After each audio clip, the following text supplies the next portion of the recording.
Ce qui a propulsé le rap sur la scène mainstream, ce sont l'ensemble des acteurs de l'industrie musicale. C'est logique, les rappeurs ne sont pas les seuls à vouloir toujours plus de moula.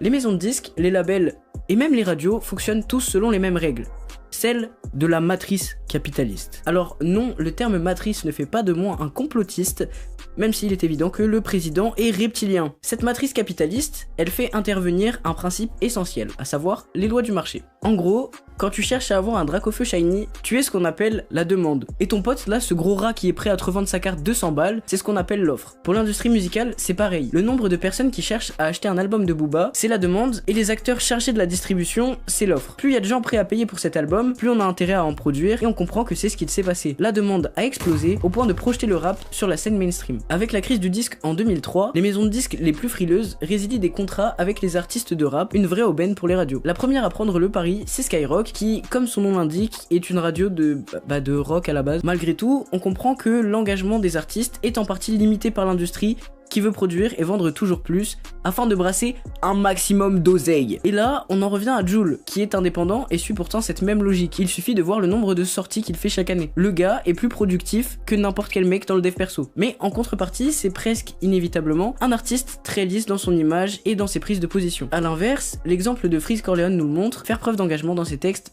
ça fait moins vendre. Plutôt que de correspondre à leur audience, les artistes vont donc chercher à plaire au plus grand nombre pour gagner en visibilité.